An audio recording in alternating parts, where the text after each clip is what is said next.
Hello and welcome back again. Today we're going to do something a little bit different than we've done before. Still a bit of fuse coding, but we're going to play with something that I did on the weekend. Over the weekend, I played a game called Dark Souls board game. Obviously most of you know the video game, and so this is the board game version of it. It's a Kickstarter thing, and it's a game, miniatures game. If you love miniatures, you'll probably love the game. There's lots of them. There's boxes and boxes of them. But what was most interesting and what we'll be looking at today is that, I don't have a very good picture, but you see all these little dice around here. These small little dice. I wonder if there's a bigger image. No, it's just a small image. And there, hiding in the dice there, you can see dice.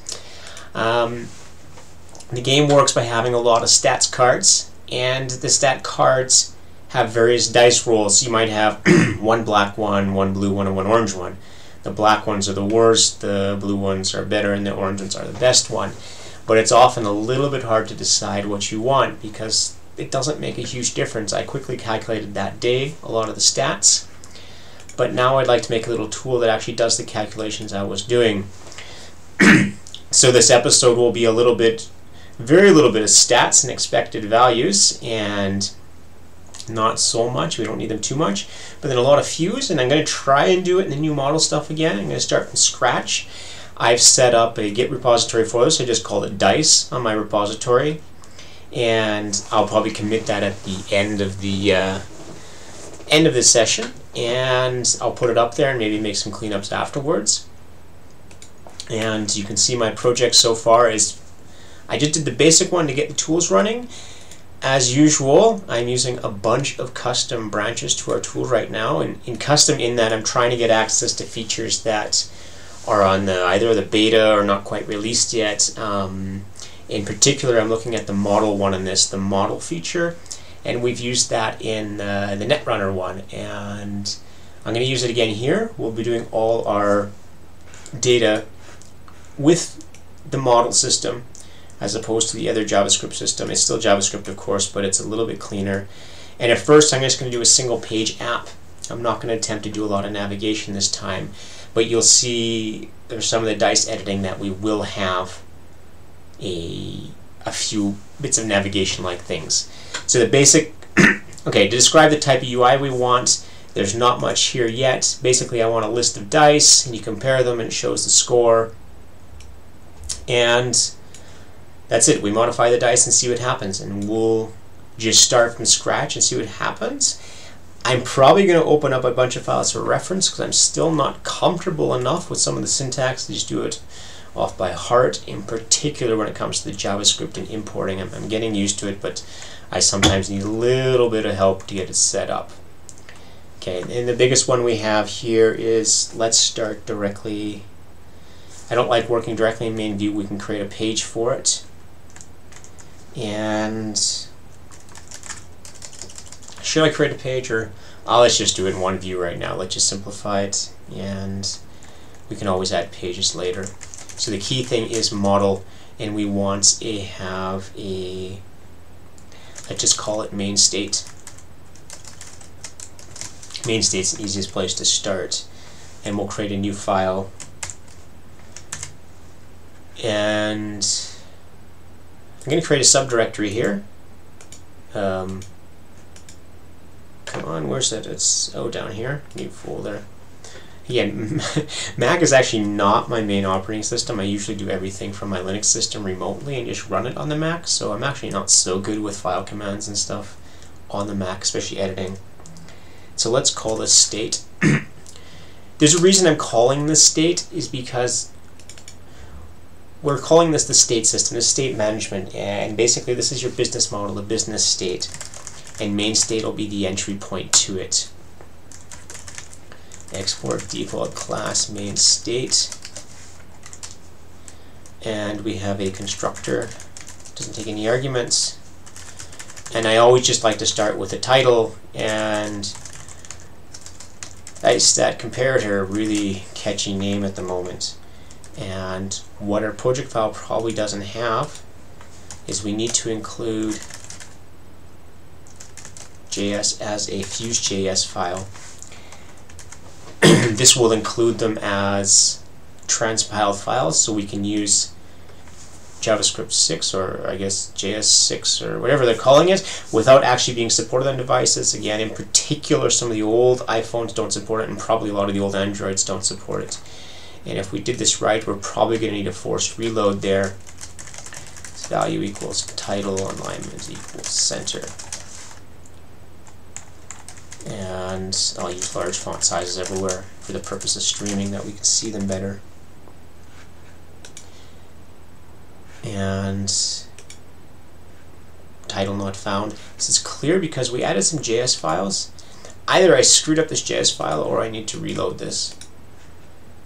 And this is quite common when you first add JS files, especially also because I modified the project file, that you'll have to force a rebuild because the preview is not monitoring for things like structural changes like the project file. Now, the problem it didn't work now is probably because I did something wrong. Or it's still loading. Module not found, main state, and yeah. There we go. State/main state. Which means it's kind of silly to call it main state, but that's okay. We'll call the rest of the things. And whoops. So the dice stat comparator. This is just enough to show that we have somewhere to start from, and we should be able to put the rest of the stuff on here now. And the first thing we want to do is have a listing here of the dice that somebody has. So we're going to have a listing of something. Now, let's start from the code side, the JavaScript code side. What are these things? We want to compare things. For example, if we have one orange die and one blue die, we want to compare it to like 3 black dice. Which one is better? So each item we have is going to have an item. So we're going to want to create something called class item, or yeah, I don't know if item is the best term. Maybe some sort of set. It's called a dice set. We could call it set because our project's already called set, but I in general avoid words that have general meaning in programming like set. It just, for my custom classes, it feels better not to have that. And what is a set? Well, we don't know yet. We don't know what's in a set, but we know it has some items in it, and it has some dice. This is an array of something, and it may have a modifier. We'll just say 0 for now. I'll get back to later. This is like if you have a +1. If you have a roll +1. So we'll just say 0. And how do we construct the dice? And then the main state's going to have some sets. Here I'll just call it dice sets to be clear, and this is also an array. And we should populate it with something. We'll worry about configuration. Let's just put something in it right now. And I'm going to create a die as well. This is an individual die, and we have to know what type of die it is. And how do we do that? We don't have to worry about it this way. What type of die do we want? And let's say we want, let's just say sides. Let's just manually do every single side, the sides of the die. And for Dark Souls, this will work because the sides are essentially just numbers. Each one has numbers. And we can create a full list of dice. So let's say all dice, and we're going to create a map of these. So the typical one is a D6, and this is a new die. And what size I have? 1, 2, 3, 4, terrible today. 5, 6. This isn't one we use in the game, but it'll be really quick to do. This die equals 1, 2, 3, 4, 7, 8, 9, 9. And now we'll do one of the Demon Souls dice. So we'll do DS black. And what does this have on it? This has 1, 0 on it, and it has 3 1s. 1, 1. And it has 2 2s. This is simply the black die from the game. I should probably give these better names later, but let's just do it this way for now. DS blue. The blue die has 2 1s and 3 2s and 1 3. These should all be 6-sided dice. And the DS orange has 1 1. If you roll, unfortunately, 2 2s, 2 3s, and the wonderful 4. The 4 is obviously the nicest thing we can have in the game. And so just to get this started, a class dice set, we're going to say, we're going to put some dice in here. I'm going to say d6 and all dice dot ds black. And our modifier will be 0. That's okay. And our dice sets, we're just going to create a couple of them right away. New dice set.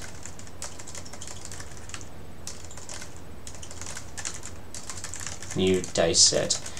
The reason I'm doing this is so we can jump back to the UX and work on some of the layout quickly. So it's easier to work both ways to see what we're doing, and that's of course the goal of prototype doing tool. And all dice is not found. Okay, well, I mean, probably use a var there.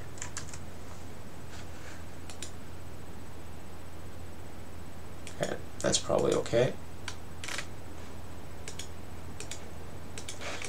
We'll see what happens. Now we have this thing, dice sets. So the obvious thing here is we need some way to lay this out. And so we're going to have a stacked panel. And for each item, logically use each, and items equals dice sets each.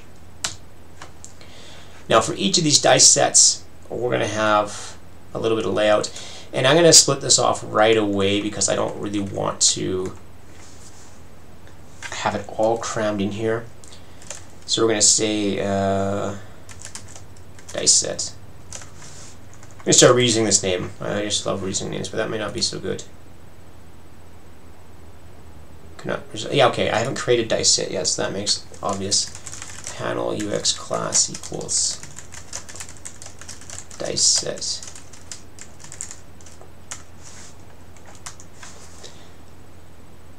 Now, what we're going to do now for simplicity is just inherit our context from the outer each. If we were setting this up a little bit clearer, we'd actually create these objects directly. And it's something I actually want to look at later, how to do this so we could actually pass objects directly down to components. And for now, we can inherit. And we don't have the best practice yet for precisely how we want to do this. So we're just going to do the inheriting approach, and we can always modify that later, of course. Dice set.ux. And our dice set is also going to have a stack panel in it, but its orientation is horizontal. And here we'll say for each items equal, we're on a dice set. Regardless of refactor, this is a dice set, and the dice set has dice in it. We'll put dice. And for each dice, we're going to say, what am I going to say about the dice? We haven't exposed much yet. This is going to be a bit difficult. Maybe we should stick a name on here as well, so we have something to show. This dot name, and let's say number of sides. We have, this is a getter, num sides. Return this dot sides dot length in JavaScript, I hope. Dot name equals name.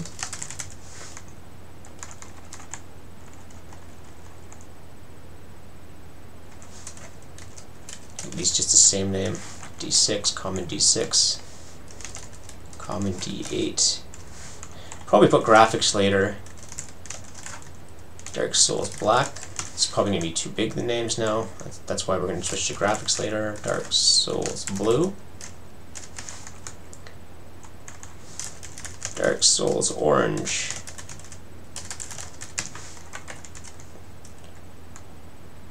So we have sides, we have length. So on the dice set, we should be able to say text value equals name. And I don't know, how do we want to put these sides? Let's put a, actually let's put an overlay or something. Let's just say, just put sides for now, num sides.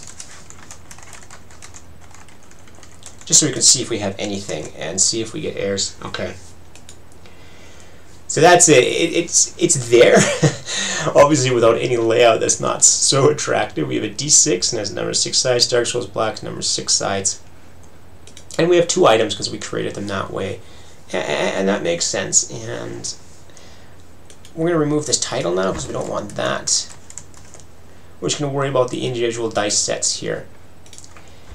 And let's create a little panel for them. Let's assume we have an image, but let's just create a panel right now. Rectangle, stroke color equals, make it black. Though actually, since we have the Demon Souls ones, we could actually make it a property of that. Let's do that directly. We might as well give them a color. and what color are these dice? We can abuse the fact that the normal ones are just white dice. We'll just leave them normal. We're using hex codes. I actually don't really like using hex codes, but people say they're easier to read than the RGB codes. And actually, you know what? I'm going to put RGB codes. 1, 0, 1. Because we'll probably want to fine-tune the Demon Souls ones. Now what is black? 0, 0, 0, of course. So it's a black die. And a blue die, let's make it, well, not totally blue. And we can probably do some, what is orange? 8, no, like 0. That's not 0.8. 5, say 0.7, 0.5, 0. We'll just rough this for now. We'll give the die a color.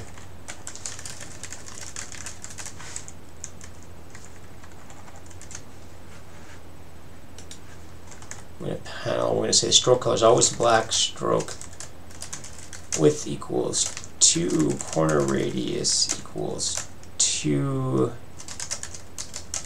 color equals whatever color it is. And for each ice we want to have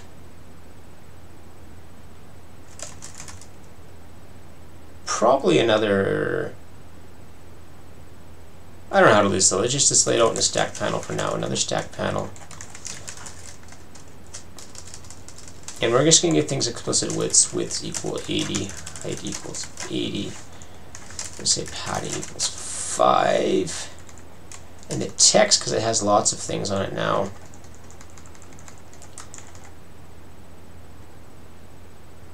I don't know, we'll put the num sides, but we'll make text wrapping here. Text wrapping equals wrap.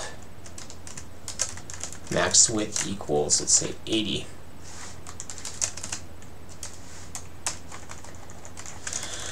Item spacing equals 10. And to get an error, did I screw something up? There we go. Lovely black dice. What happened to me? I took the, I forgot to save it, okay. So our lovely black dice are just black. We'll probably want to find a graphic for that sometime later. And they're looking a bit big, so let's just say margin on here. They would logically a bit smaller than the size of the ones below it. Yeah, it didn't work as intended.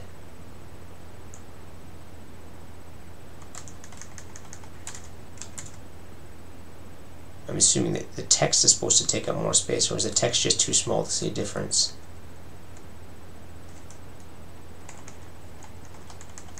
Padding was finer spacing and rectangle. Oh, I know why. It doesn't help to make that bigger if this is bigger. We just need to make that smaller. Okay. There we go. A little bit of spacing on them. Let's put the number sides somewhere on the rectangles, just so we have something there. And let's stick it inside a circle, because we don't know what color it is. We need to have a contrast. Stroke color equals black. Stroke width equals 1. Color equals, we want to have black text, so let's make it fairly bright. Here I don't mind using hexes, and I'm just doing black and white. I don't mind using the hex codes. and alignment equals top right with a margin of 5. And let's stick the text value in here of num sides. Font color equals black. So we don't need it here anymore. And here we want this looking nicer because we have, it doesn't look so nice now, text alignment, center. And did I make an error?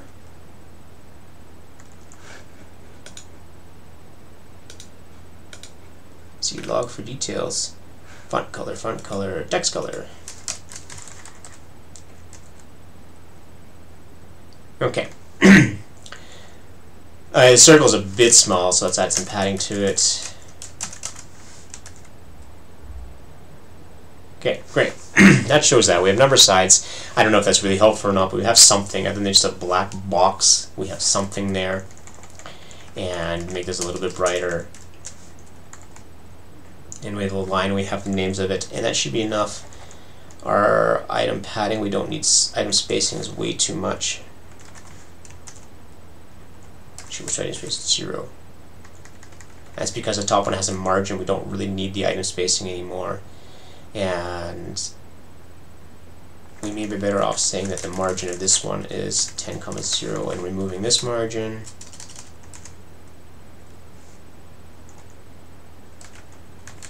Margin. Okay.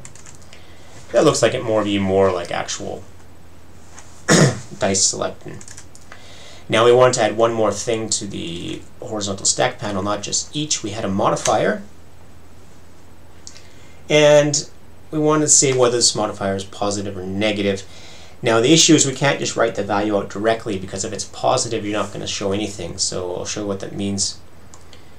We're going to put a big font here, text alignment equals center, value equals modifier. Font size equals 32. Text color equals black again. 0. Now it's looking a little bit weird, and the reason it looks weird is because our alignment here, this isn't the center of this whole thing. There's not so much I can do about that right now. We'll fine-tune that later. But the big thing here is that we want a positive on here. If it's positive. It's like, say for example, let's just create this. Let's extend this a little bit more. The dice set we have, I don't know. Let's just create a modifier here. +1. Now +1 is silly. I'll just say +1 is 1. We really want a plus to appear there, because if it's a negative, you'll get a negative, but for the plus we want a plus. It's kind of hard to force the sign, but let's say we want to change the color at the same time. So let's say while true, let's change the color. While true, value modifier is greater than 0. We're going to put this one in here. And we're going to say it's green. So now we have a +1 over there. That's fine. We have a +1. And if it's negative, negative just won't show up anymore. -1 is just going to appear, so we're going to create one for negative as well. And we'll have to create true, one for 0 as well. I don't know if this is the best way to do it right now. Modifier is less than 0, modifier equals 0. And this editor is complaining at me. I actually don't like when editors complain about this. It's totally legitimate to have a less than in an attribute. And so we don't need the minus there, we don't need the modifier here, and here we'll make it red. And here when it's 0 we'll just leave it black. And we'll come back to that. What we want to do is afterwards editing, we're going to find a way to edit these. What we want to do first of all is say what the score is, and second, take a drink.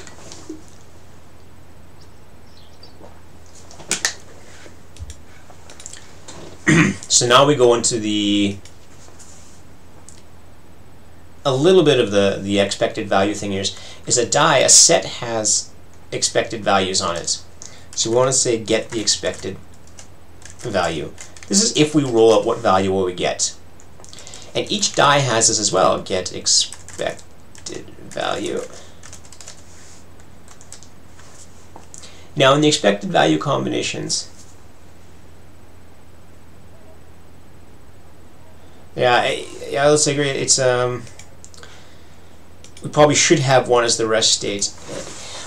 I'm going to have to get back to this a little though, because the way I see it is we're going to click on it and modify it. So this while true probably isn't good anyways. We're probably going to have just a while true modify the color or something. And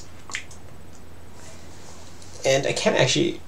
We should have a state system or a chart. We have matching, don't we? Yeah, I agree. We should definitely do that. The issue is with the value here, which one is the best approach? Do we force the sign? Because we have to change the value as well. And you do have the one value, but that'll get really weird if I change the value from just one of the while trues. Can we get back to that in a little bit, just after you do the expected value? Because we're going to have a similar thing there, I think.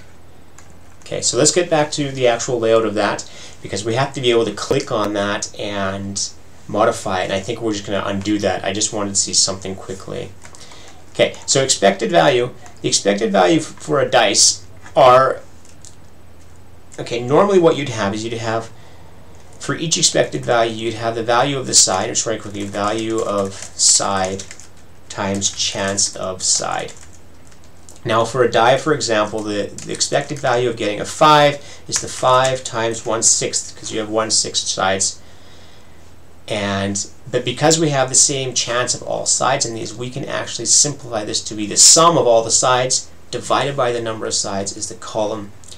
And here, if somebody is the JavaScript type, there's that fold operation. Remember how to do the sides? The sum is something. Sum equals the sum of all the sides. I want the sum of sides. I'll figure that one out. And then we return the sum divided by size, that length of sides. And this is our expected value for that die. Now we're going to look this up quickly again. We want to have the correct JavaScript. JavaScript sum numbers.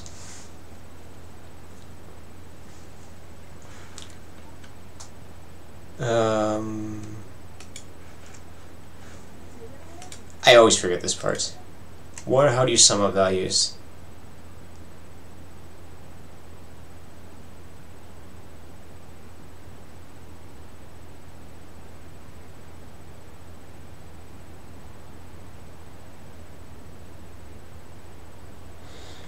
We could do that. I mean, we can actually do the string construction.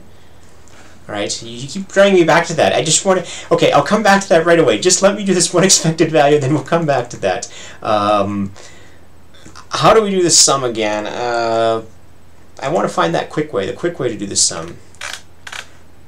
Sum of array.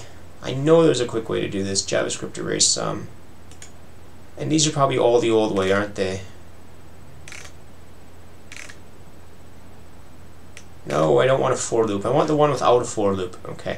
If somebody can tell me the one that uses reduce without the for loop, I'll get back to it. Otherwise, I'm just going to do it the slow way for now. If I remember how. At least I'll use the for each loop. JavaScript for each. That's at least not so bad. And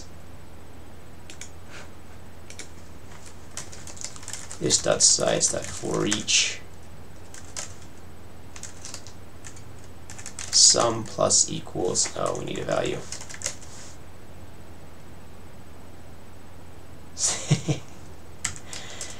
Yeah, if you're lagging, I can't help you. You're going to have to anticipate what I'm saying.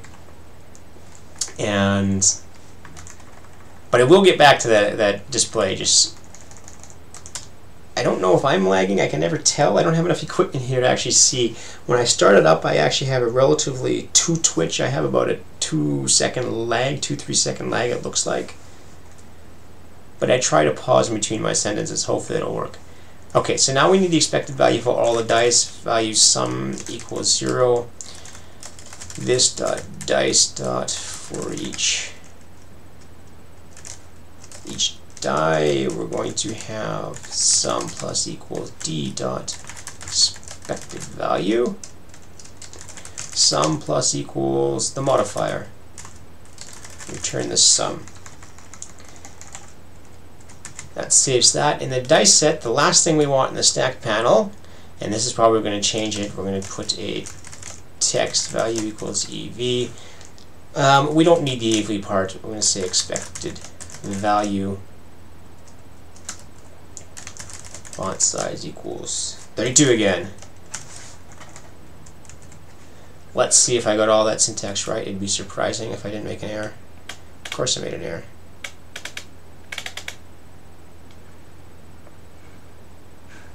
Expected something somewhere. This is there.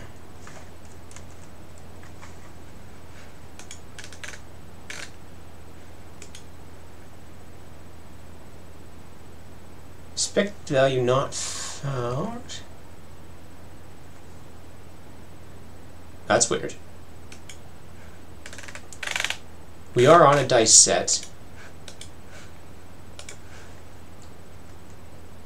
So we had dice. It had the dice set. This is the modifier. Expected value. Just force it to save again.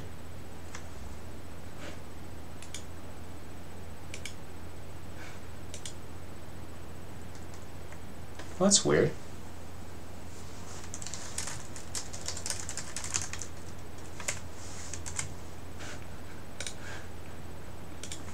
What other? Other should be found.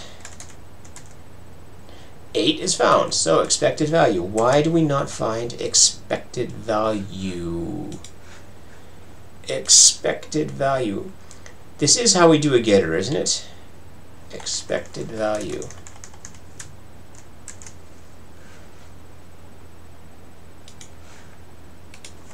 Just double check here. That's how we make kind of the exact same syntax. I just can close this here too. Close this, we don't need that there either. Nothing ever quits. Okay. JavaScript, a getter. Pretty sure I have the right syntax. It's not giving me an error. Is this one a getter?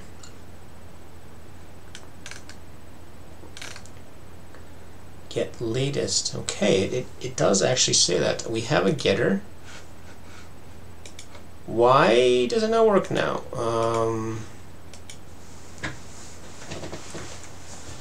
That's a bit odd. Why is it not finding the getter? The idea is that you're supposed to be exposed to these getters, and they should expose the value as you expect. Like if we say EV equals this dot expected value, that should work. And then if you say EV,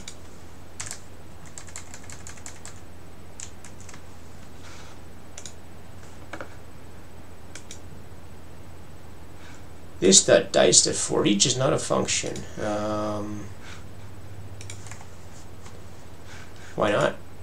For each. I always get that wrong. A bit weird that they had that. It's kind of like a keyword, but I guess in fairness it's 2 words. Modifier. So it wasn't calling it for sure before. Okay. Now, yeah, we're gonna have to deal with formatting here.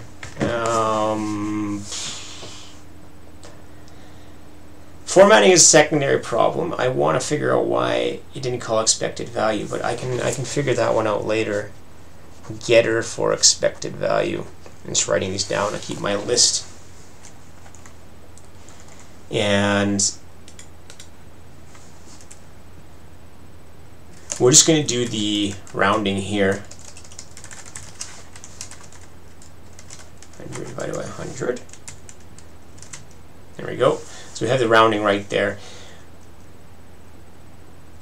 Although, now that I think about it, we have these functions now in UX. We still don't have the formatting function.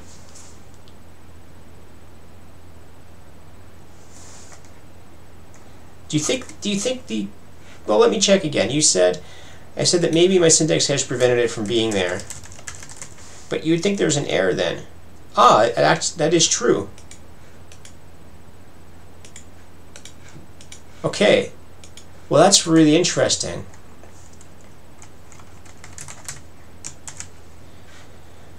I'm going to make a note of that syntax error, because I got no messages whatsoever, or did I?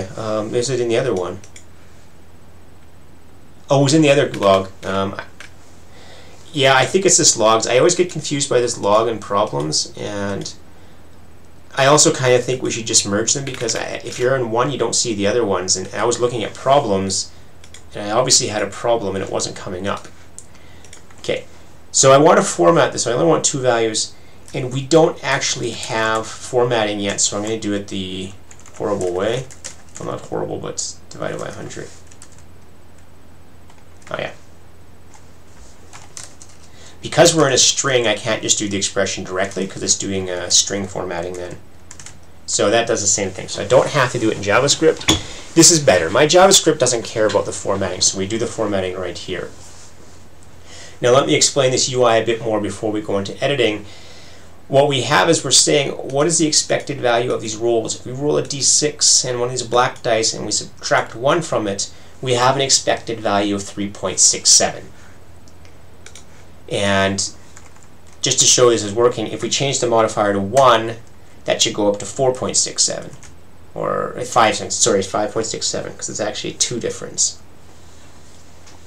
And if you want to see just the Dark Souls die for a second, without a modifier, in Dark Souls, you have an average of 1.17 when you roll that black die, which is really not very good, because most of the monsters have at least 1 defense, and so the average roll on 1 black die will not kill the typical monster in the game. It won't even do damage to them. But this is what we're doing now. We actually have to start editing these things. So let's leave the defaults as modifier of 0, and we just put a generic one, all dice.d6 back in. Now we have to find a way to edit these things. And to make this separate out a little bit, I'm going to put some padding on here.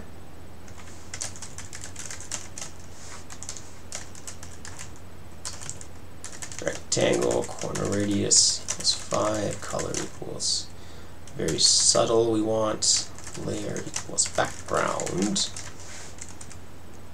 And what did I screw up?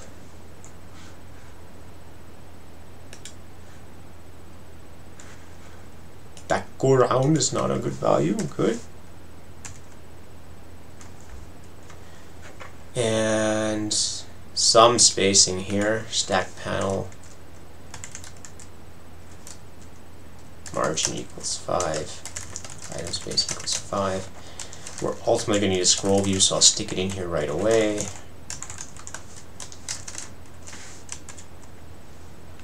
So now we have each little item here. And we want to be able to edit these. If we click on one of these, for example, we want to be able to edit which die it is. And this is where it's going to start getting a little bit tricky, but this is the fun part we're doing. So let's figure out how we can edit these dice. We want to click on it, and we want to open the editor for that. This is what I'm a little bit unclear of in our state model, is that whether we're editing a die or not depends very much on, is it a part of the dice set? And this is where it's weird. Is it really part of the dice set data that we're editing the die? It's more like a UI thing, but in the same way I don't want to make it too complicated to figure out which one we're actually editing at the moment. So let's say, let's just combine it together right now. Let's make this actually the UI state as well. This dot editing.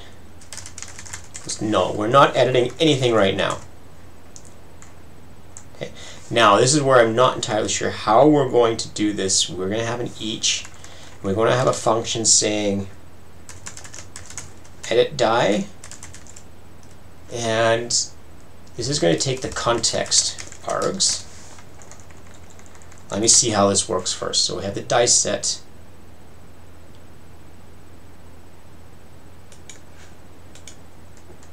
In this stack panel, not in the stack panel, in the panel itself, we have two components here. We're going to have a dock panel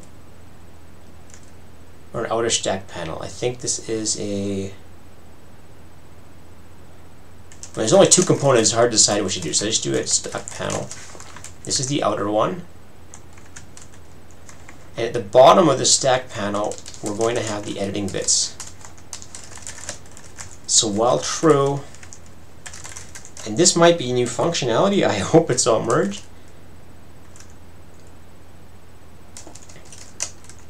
If it's not null, and what do we call it? Editing. If what we're editing is not null, then show this stuff. Well, true. Let's just say something for now. Text value equals editing. And we can actually edit this. If I did this right, data is editing. We want to be editing this data. Editing, and then we said there's a name here, right? Name.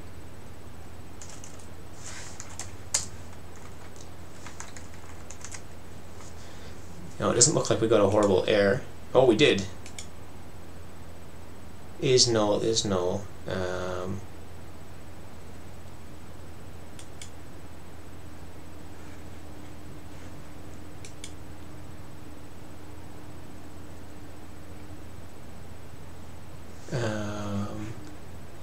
I wonder, we might have an error if I start with a negative expression. Well, if we don't like negatives, let's say, well, false, and just get rid of the negative.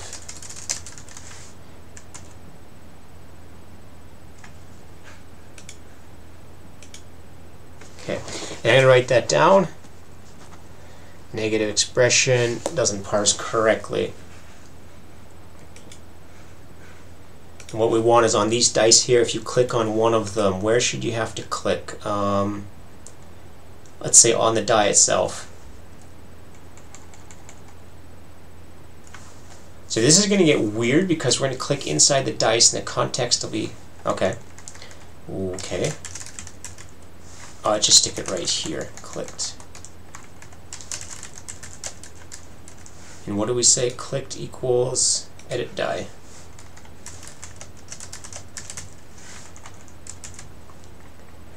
If we edit the die, and let's just look at what's in these args again. I think it's the data element is the one we want. Yeah, the data element is the object we actually want. And data. So this is where it gets weird. This dot editing equals args dot data. We actually want to edit this one. This is an object. And there it is. Okay, so this is one of the ways you can sort of do something navigation. Is you see what happened there is that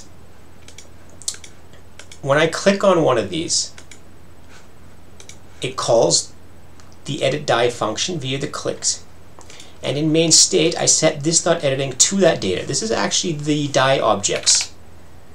The die objects we set up here. Now, there's a problem behind this, but I'll get to that right away. Okay.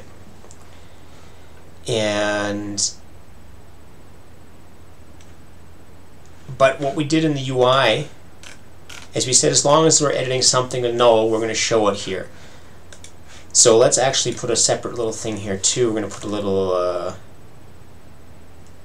just play with the grid this time.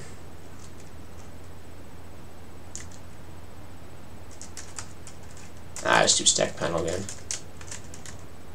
Let's play dock panel. Dock panel.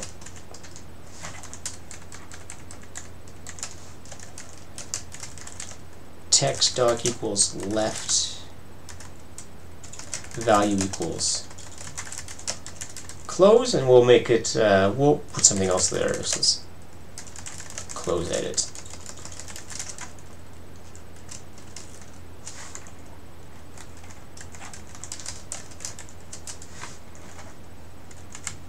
Close edit. What should close edit do? Close edit. This dot editing equals null again.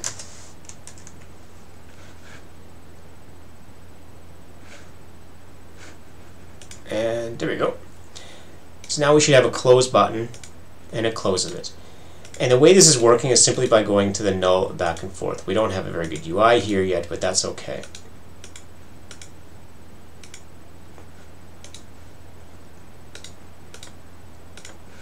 Okay.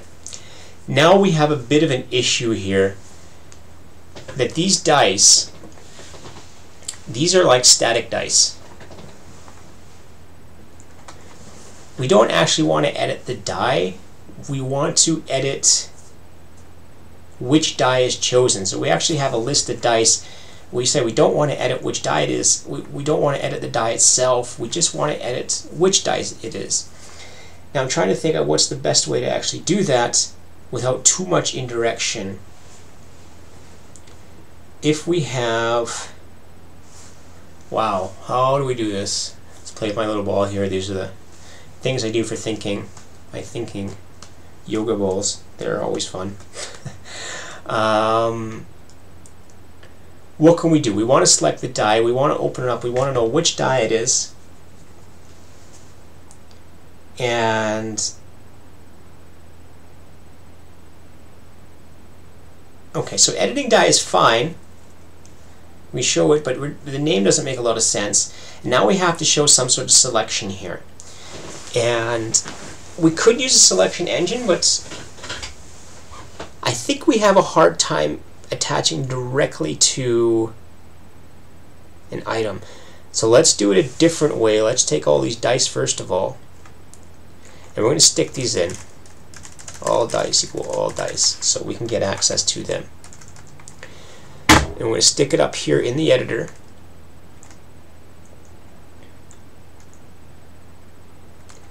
Don't care about that one, and say doc equals top.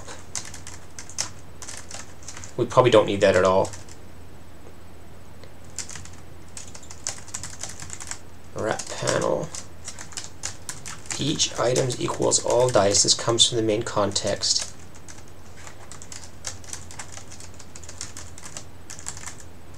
Text value equals title. Let's give it a bit of margin. 10,5. And click, we're going to say select die.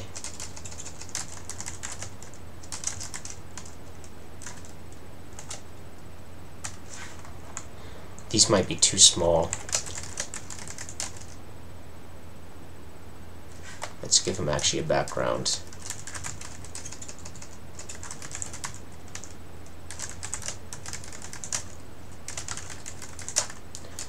Just like assigning a random colors for now. Not so good. And clicked equals select die.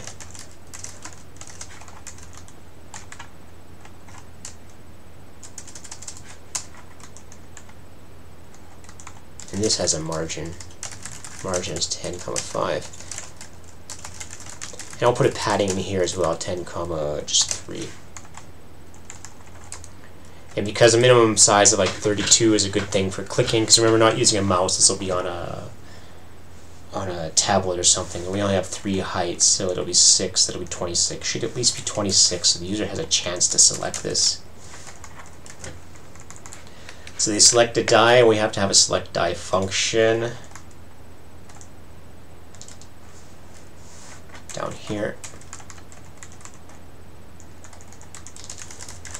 Select die.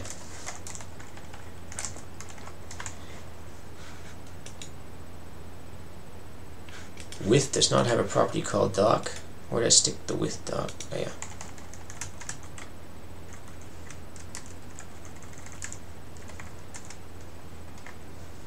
Okay, but now we see the problem. I can select a die, and I know what die I'm editing, but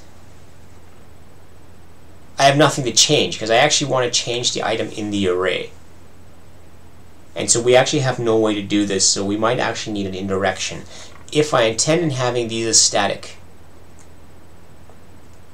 which makes sense. We really want to have this as static, but or we clone them or we do something else. I'm really not sure on how to replace the current one in the selected list without getting the index of it. And this is actually a limitation we have, is actually I want to edit the one that's in the index. So when we say edit die, I actually want to get an index. I don't want to get the object, I want to get the index. But we have no way of passing that. We can't pass values to functions yet. So I think I have to do the indirection approach, which is kind of annoying. Can we justify having this in any way? Is there any way we can justify having the indirect approach? So these are the dice set in the class die. And we're going to say this is now a static die. These just don't change. These never change. So let's do it this way. Static die. And this is a static die. Okay. Static die. Well, all this, his idea is a static is an ID, and it's something I was thinking of, but there's a simple problem with that, is that it's totally acceptable to have 2d6 in here, for example.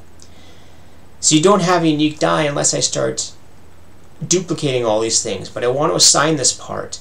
So your approach will work, but I still need the indirection because we still have this static thing in it. And this, it all comes down to, I really want this all dice segment to be totally static. This is not something a user ever edits. It just, in a list, they just select it, which makes it a little bit weird when you have to edit this now. So we're going to have these selectors, and so we're going to have something called die, and the constructor is going to take the static die. It's a terrible name though. Let's call it definition. I love the word definition for such things. So static die has a definition. Okay. This indirection kind of sucks, but it's really kind of hard to do. So now we have a new die and a new die. Let's worry about updating this first. That should totally destroy this display.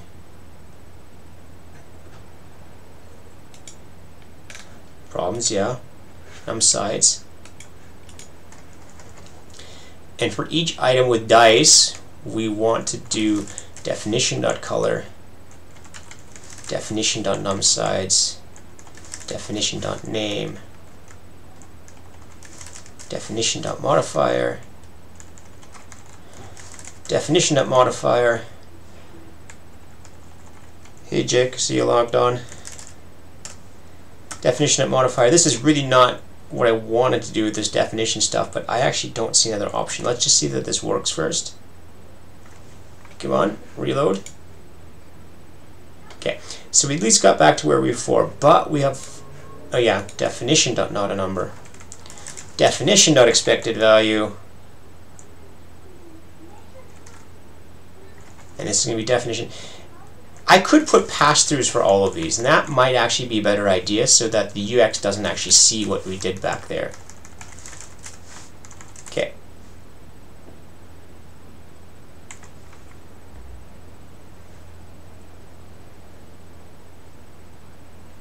Well, this is weird. Why does it not find definition in one of those?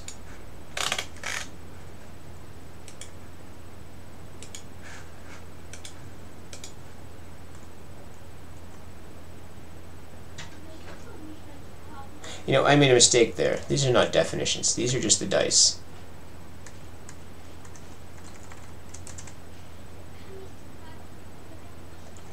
Okay. And it's an arrow over here. And the dice for each of those. Dice.definition.expected value. And so if we edit a die, we're now editing the data, which is actually this die object.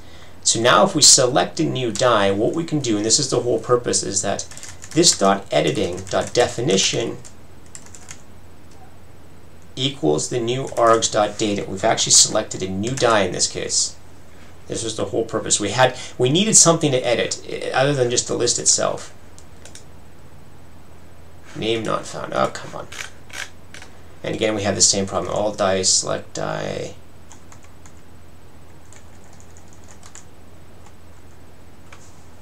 Let's say definition, and all dice are definitions, so we don't have to do that. We should have a whole bunch of them now. Where are my wrap panel items? Where are my dice? Did I do something wrong? Edit all dice. Did dice have a title? No, they don't. Sorry, I was thinking of this. The dice do not have a title. They have a name. So there's no text here to show. Now where's my text?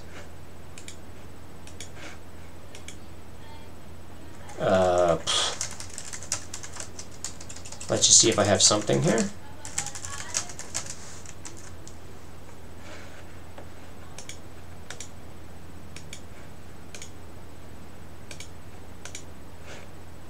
Oh no, I know what this is.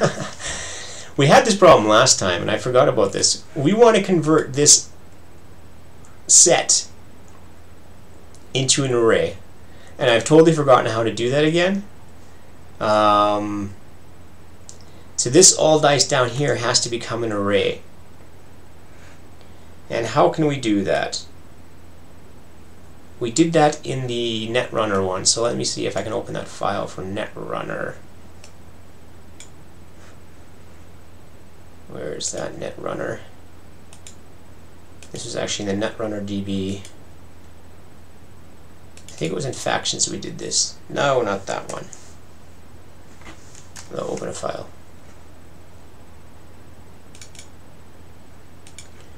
We had this reduce. Oh well. Nothing special. We just did something like this. The other way we did it, we did the mapping. But let's just go with this. We don't need that. Save that. This that all dice equals that, and we're just going to copy the dice over.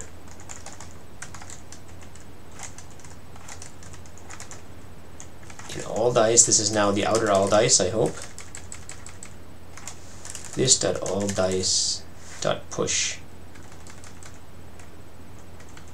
all dice m. So now we have an array because we can't iterate an object. We might want to think about if we have a way to iterate objects. Iterate object.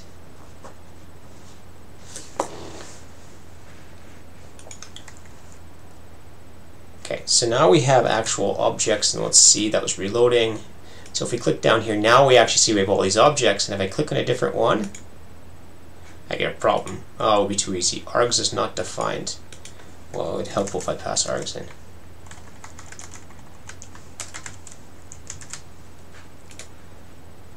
So we take the D6 and say we want a D8 set. Okay, now we actually have what we want.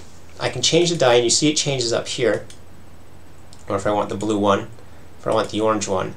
And you can see how the expected value changes. And this, I really like that this actually all works together. This is the value of the full reactive system. So you notice we don't have any like physical, like any forced update calls. We literally have it again.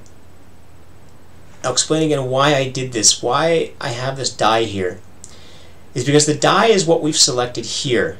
This dice, these individual static dies, these are resources that can't be edited.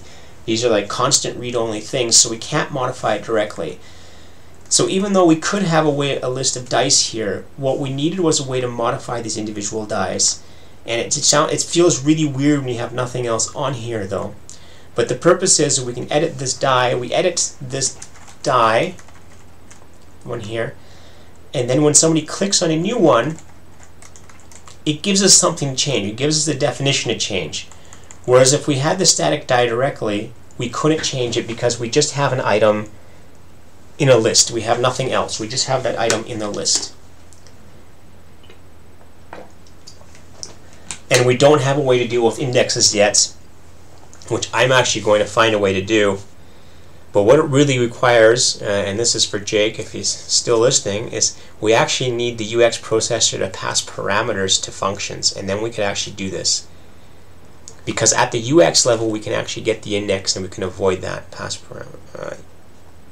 But this is a decent enough way to do it for now. And I'll be honest, you don't often have these static resources used directly. More often than not you have these wrappers, so this isn't such a horrible thing to have. But we can also do this now, is that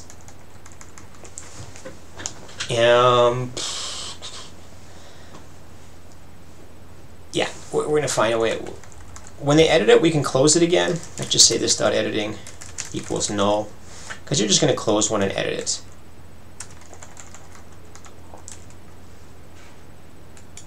Okay, so we go in here, we choose the orange one, and it goes away. Oh, it didn't update though.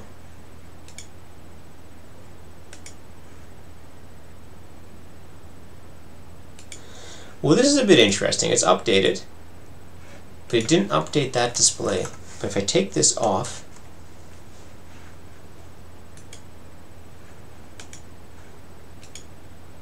then it updates.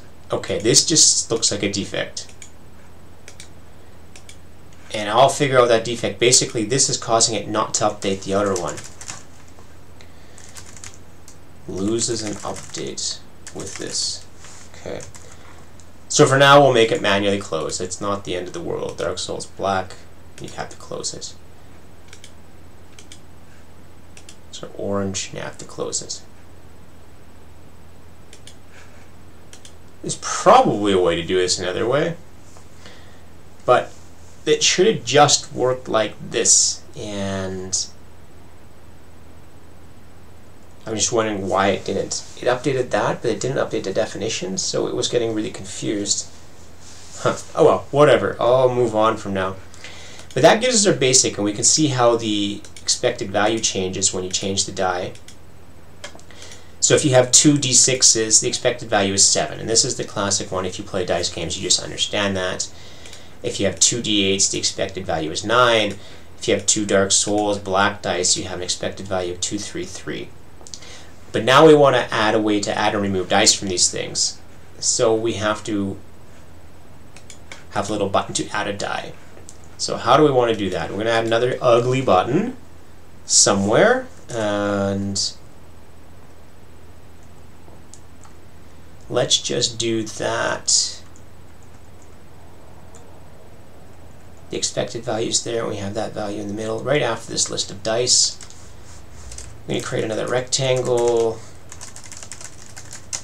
Equals, let's make it a bit smaller and a bit lighter or whatever.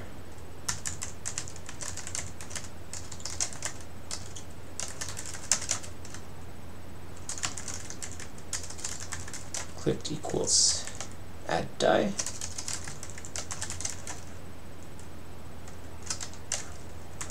Text value equals plus. Make this alignment equals center.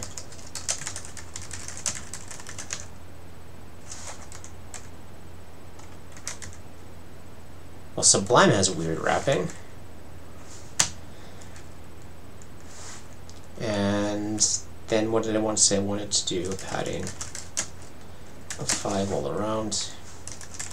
Size equals 20. If we're going to have that, that means we have to have a padding of at least 6 to get the 32. I'm going to make it the same color.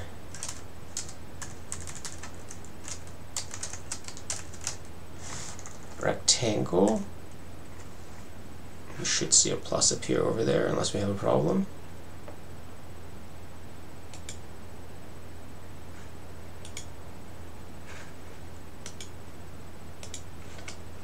It's strange that it needs to find an add die right away, but let's just do it. Add die. This dot dice dot push, and we can just simply add a, whoops, Add new die. And we'll just default it to die 6.d6.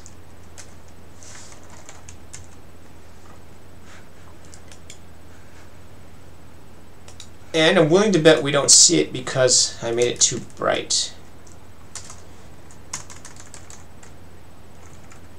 Because that's the same color as the background. There you go. Lovely add button. So if we click add, we get a new die. And that's what we want. And I don't know what happened here. Where'd my dice buttons go? What do we change?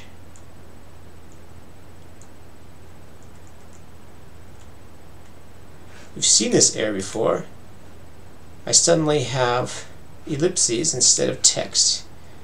Even these that are all entirely... Do they actually work, the ellipses? They do. Okay, so I have a real problem there.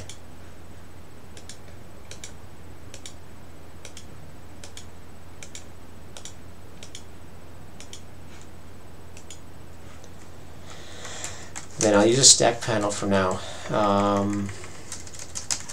It's really not what I wanted. Ellipses with wrap panel. We've seen this come up in text before. It's measuring the size slightly wrong, and it's still doing it now. So it's nothing to do with that.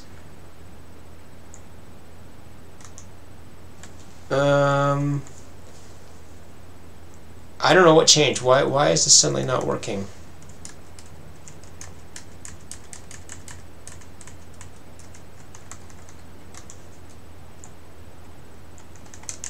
Or should I put X's? Hello? 16 something.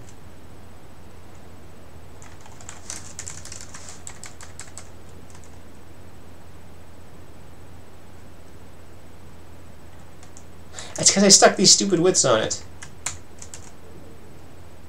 Why did I do that? Not notice it. And of course the background color again, we have well, we can make this pure white now because we have a background there. On size 16, we need to get to 32. That should be enough if I'm going to press that. Okay, so if we press a die,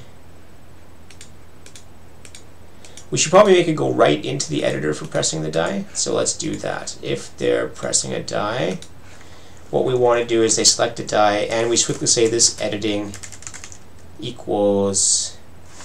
Okay, let's do new die first, rather than just getting like new die equals new die.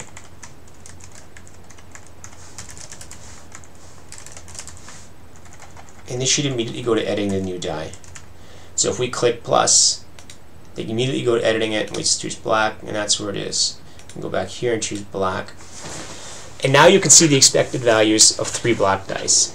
So now we need to make a little bit more options. You have to be able to get rid of a die from here. And these are getting a bit big, so we're going to have to make these a bit smaller. Let's make this smaller. 50, 50.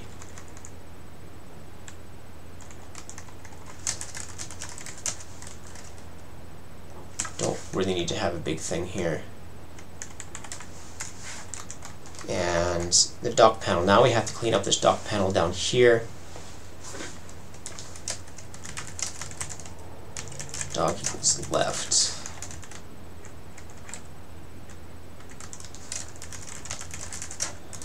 Remove clipped equals remove die.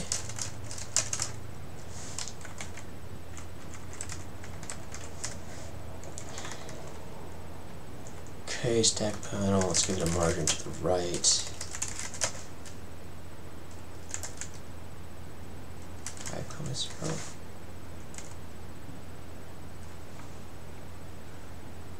And it's going to complain that remove die doesn't exist. Just strange that it asks right away.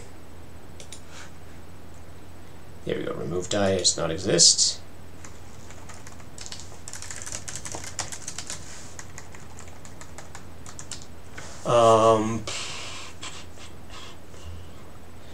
Now we have to go back to what Ola said. We need a way to identify the die, but can't we just remove by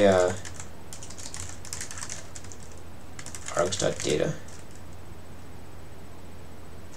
Can't we just do that? Or we could say, because we know which die we're editing, this.editing, we're removing the one we're editing. Let's see if that works. So we remove the one we're editing.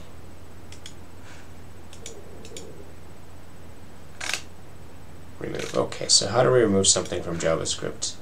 You see, I don't use this very often, so I have to actually look this stuff up quite often. Remove from array. And I'm getting confused on these because I'm using 3-4 languages at the same time all the time, and I keep forgetting some of the syntax.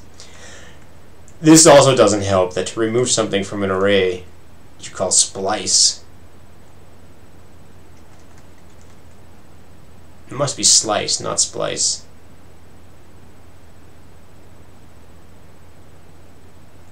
Or really?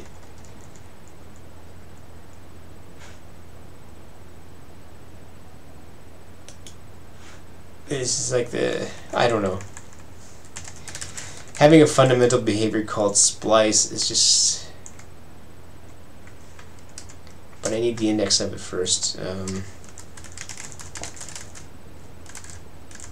Is there a way to get the index? But we'll have index comma 1 and we won't be adding any.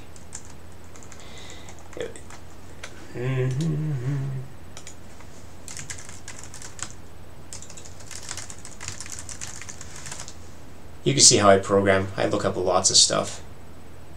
Index of, that's good.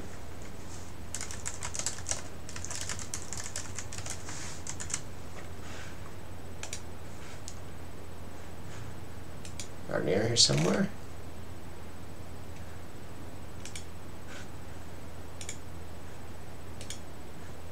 Okay, removed it. I should probably set editing to null as well. And the editing one goes away. But I'm going to take a moment to complain about this, that I'm sorry that in JavaScript, splice index 1 is a horrible way to say that I'm removing an item from it. And I know a lot of other frameworks add remove, but this actually says absolutely nothing about what I'm doing to the point where I don't want to remove an item. Put a comment there.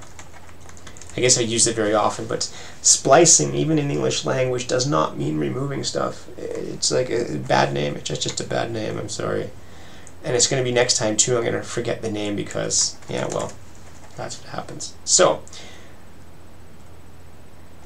that gives us a way, and in case we can remove items now. If I remove it, it closes it. I remove it, it closes it. Good. And I can add a new item, add a new item, add a new item. Any more. Just ignoring what happens if I go too far and make this an orange one, this an orange one, this a blue one, and this a black one. So now we have enough for the actual Dark Souls. And these names are getting kind of long, so let's reduce the size. I accidentally increased the size there. Let's just make them tiny to get rid of the names. Okay. Okay, that may be a bit too small. And there's enough. So now we need to be able to edit this incrementing thing here as well. But we can probably just put little arrows on that. And our spacing here between these items in this listing is getting to be way too much now. We're going to need that space.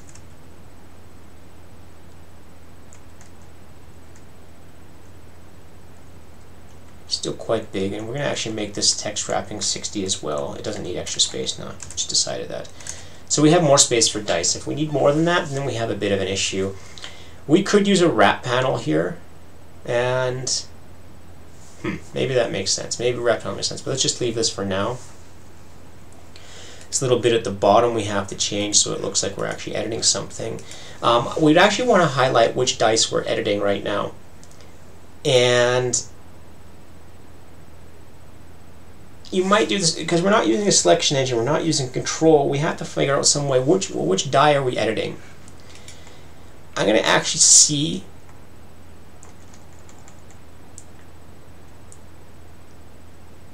if we can use, well, true. This is going to be a bit ridiculous. what did I say? Editing die. Editing.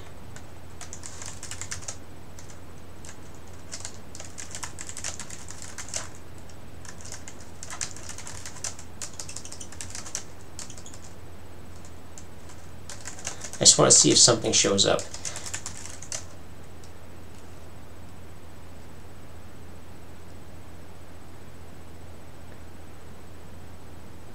Splice, I don't know. Because you can both add or remove splice. Splicing I've only ever heard refer to adding something. Even in molecular biology, you tend to be adding, but I guess if you remove one molecule and splice another one in, but I don't know. It doesn't seem like molecular biology is a good way to frame words for programming language. As you say, that's not exactly the nicest way to do it. Why would we name things after molecular biology? Okay, but let's see. What did I do here? Fun.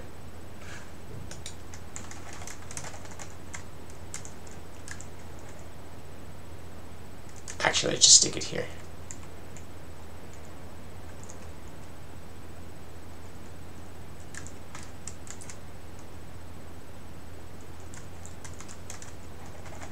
I don't think it's going to like this.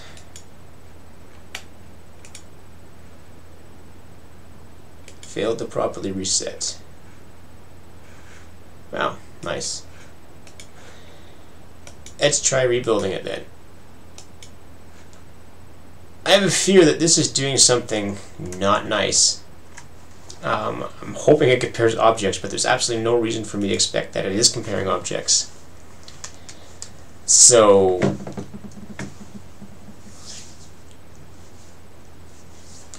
does anybody know how to get the ID of an object from JavaScript?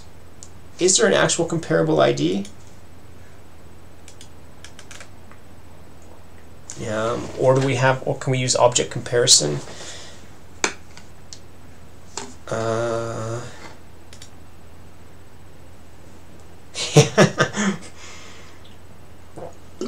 Okay, so we clearly can't do that. So we're clearly going to need an ID down here. Editing. Can I do editing to ID? Let's see if they all have an ID. Die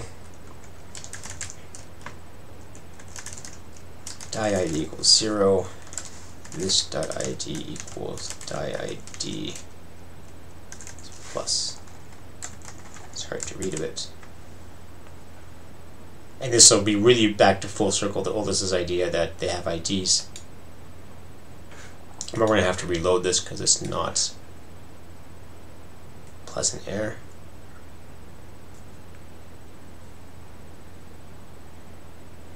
Yeah, okay, so yeah, so Oldis confirms that they don't have an ID. As far as he knows, I'm just considering that that's confirmation. That's enough for me. We'll just add the ID because we have it in, we can just stick it in here. And so now we actually have a purpose to this class other than just a wrapper to that. It actually has some sort of purpose. Now we're just waiting for it to load, and are there problems? Editing does not contain an ID. Oh yeah, because it's null. Oh well, not my problem. Hey look, it actually works. Perfect, that's what we want.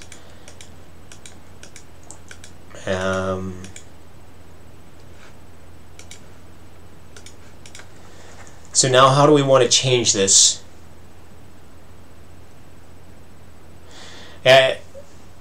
Yes, Ferris writes that it is object comparison, is reference comparison, but we're not actually in JavaScript here. Because I was doing this out here in the UX expression.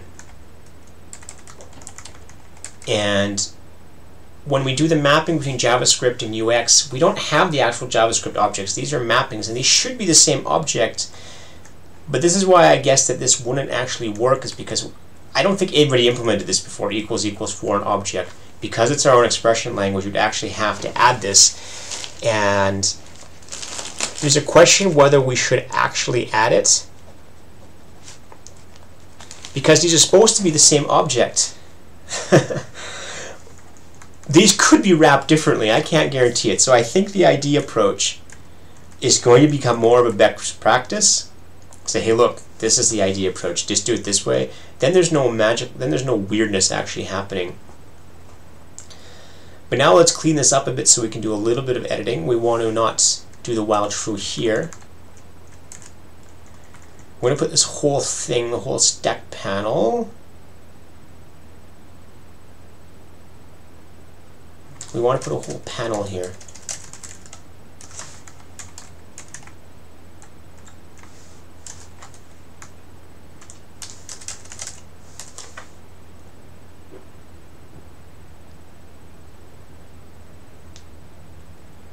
Yeah, I agree. Using the ref things for IDs is not really good, but in the Java side, I think it's okay. But now that I have IDs, we can probably use them. And I see the pattern's not so hard. In the die here, we just assign an ID for things that need to be identified.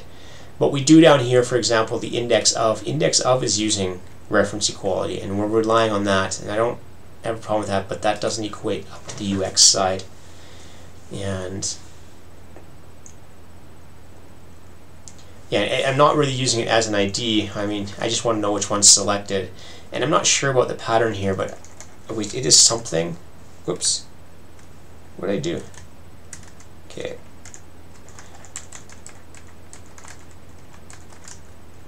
And now let's change this to, let's say it has no color.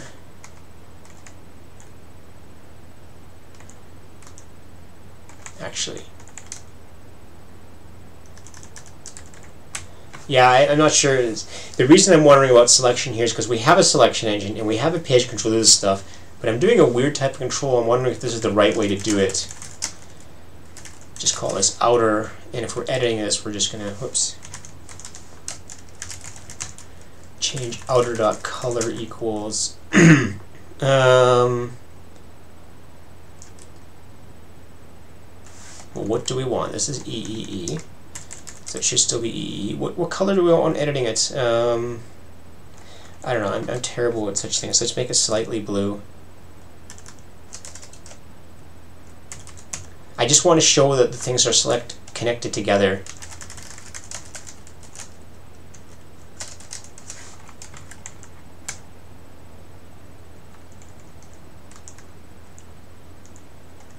And this panel is actually going to have 2 on the top.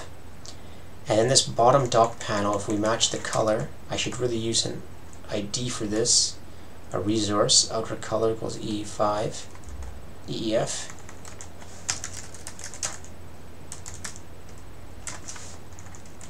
Now this is going to be tricky to get all the padding looking right, because what I want is when this one's selected, that the one below it is actually selected. Okay. They are connected, but it's really just not enough to actually see that they're connected. So we're going to have to do a little bit more. Something here is going to have to change colors enough so that we can see that. Either I make this darker or I make this lighter. Putting a border around here would be extremely hard because of this little bit in the middle here. How else can I actually do this then? How can I make this, other than just making it darker? Or maybe darker is not so bad. Let's see what happens darker first, AAF. And if it doesn't work this time, I'm going to add the resource. Okay. So this clearly shows it's being edited. And this is what I want. Okay, so at least we have the concept now. It's not perfect, but at least we see that it's actually being edited. And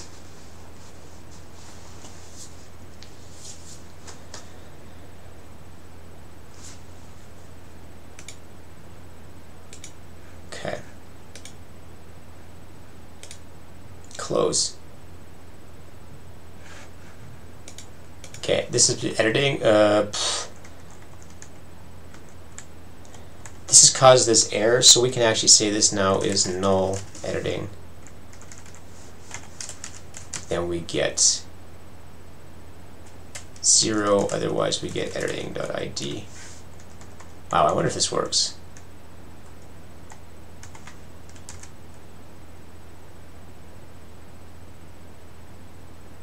What?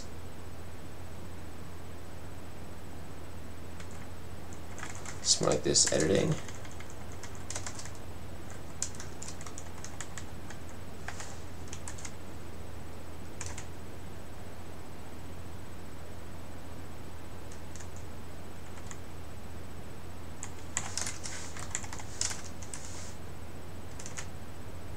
Why is it still saying editing doesn't contain ID?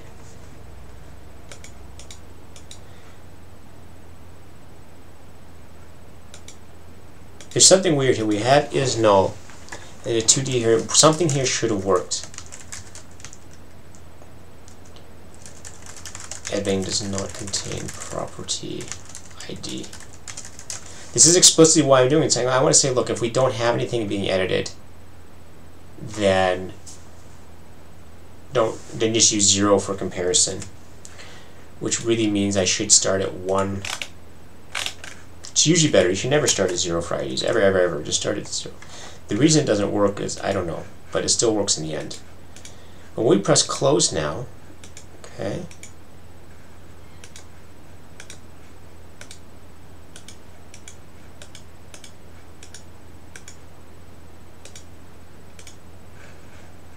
so that works a little bit better now. It's not breaking. I don't know where this one's actually coming from editing without ID now. It should be there, but it just shouldn't happen. You can't have editing that isn't...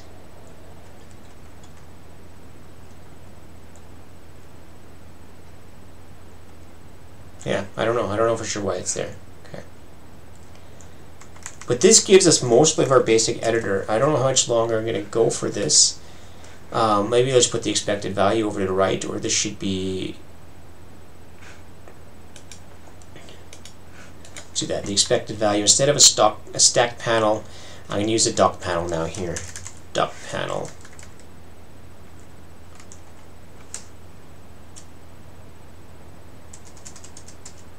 And where's the while? And so this top part of it is still a stack panel. But we might actually want to change this to be a wrap panel, because they're fixed size, so it should work. Is the modifier part of that as well? Probably. But then we have in the right here the expected value.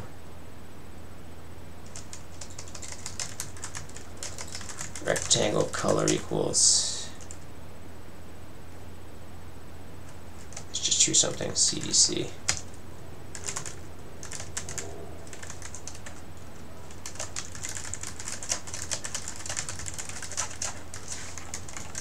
And we'll get back to all this thing about the text here. This was supposed to be down there.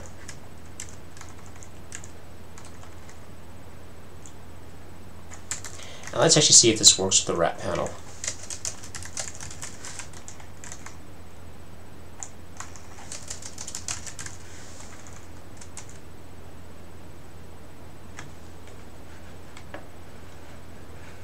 And this wasn't supposed to be top right. This is supposed to be dock equals right.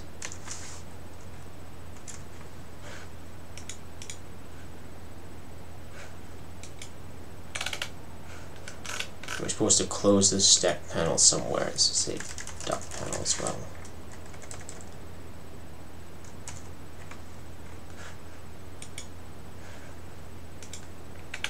Alright, what did I do wrong now? So dock panel. No, I totally screwed up. This is meant for down here.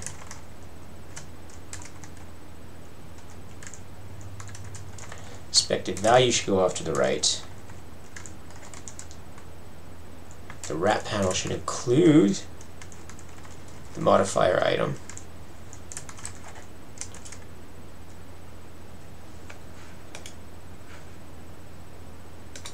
I'm still missing, oh, sorry, typed it wrong. Okay, now we have the expected value here, and this is a wrap panel, which means we should be able to add a whole bunch of these. Yeah, this is good.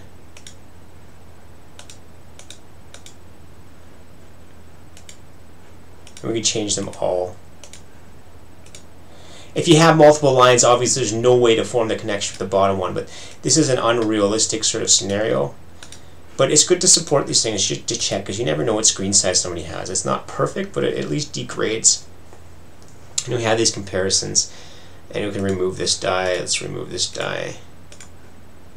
Remove this one. Remove this one. Remove this one.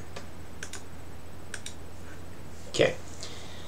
And now it's not the perfect layout yet. We still have all these issues. But this is enough to actually do the one comparison I actually wanted from the game. We had, in the game, we had equipment, and we want to say we have two, we had, uh-oh.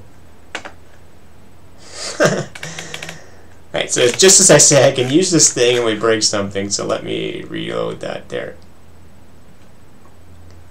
We can restart that.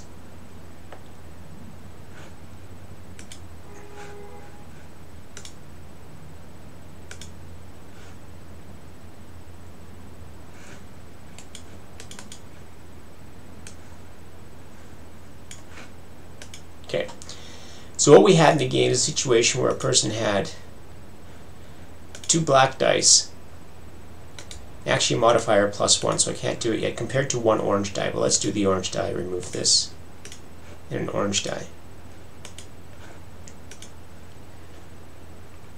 So clearly 1 orange die is better than 2 black dice, but not that much. But a blue die, 1 blue die is worse, far worse than a black die. So 2 black dice, we're going to get a score of 2.33 on average, whereas with 1 blue die, we're going to get 1.83. This isn't that good of an option here, so... And I think I'm actually going to end this. I think we can clean this up some more next time, make it a little bit better. We have to modify this thing here, but I think I'm going to continue this next time. I've been at this for a while, and we got it all working. Let me do a recap of what we're doing here. So again, this is a game I played on the weekend.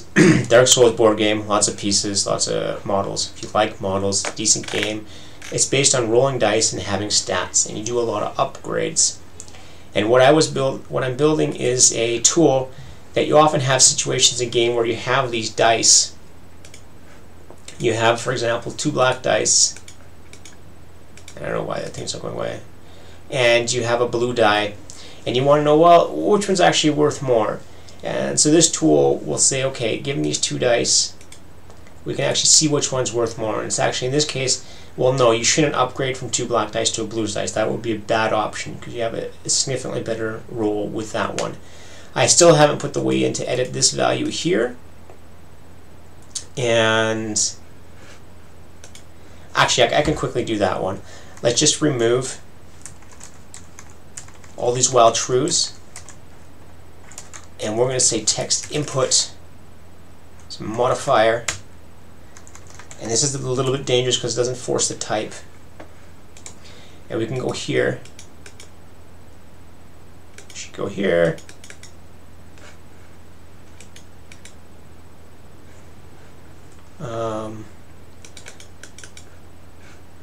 I don't know why it's not working. I must have had something in the way here.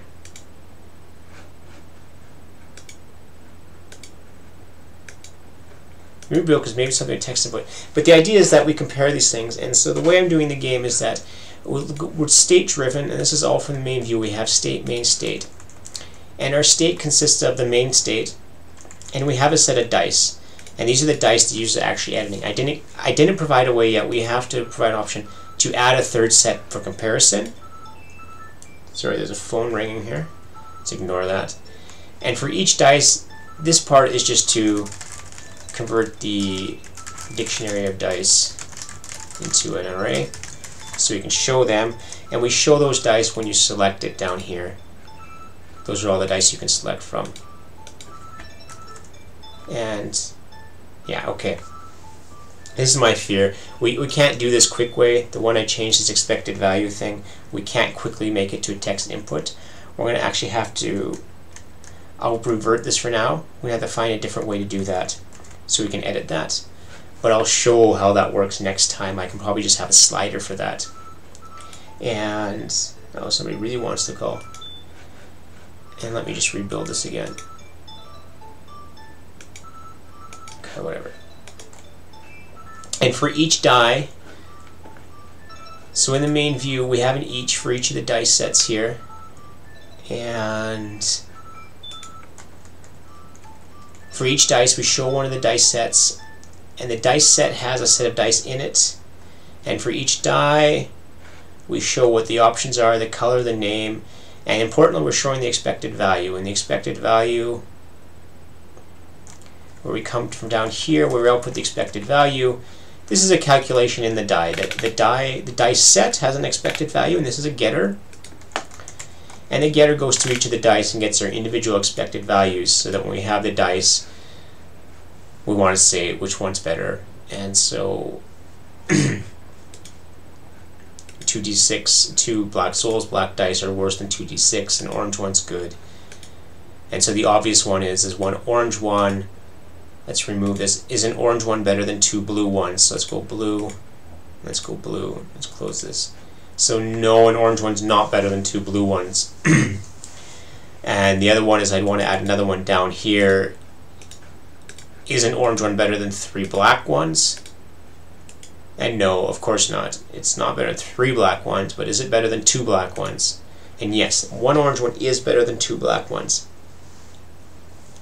There's something I'm skipping here, and this is with variance, but we can get that later. But this is a basic program. I'll check this all into GitHub. I created the dice on my account, and I'm going to continue working with this later. This should work on the beta release of the Fuse.js. We're calling it Fuse.js 1.5 beta release. This code should work there if you want to play around. But actually, it's looking good. I got quite far, I think. There's a few things we still have to add. But I'll get back to this next time, and for now, thank you for watching. And if you need a game to occupy 6-7 hours of your time with 3 friends, go ahead and grab Dark Souls. Lots of models, lots of fun. If you want to spend the next 3 months being occupied, you can paint all the models and send us a picture. We can throw them in this dice model then. And then please follow me on Twitch, and you can follow me on Twitter, and please send me your questions. And that's it for now, and I look forward to talking to you all again next time and finishing off this project. Thank you. Just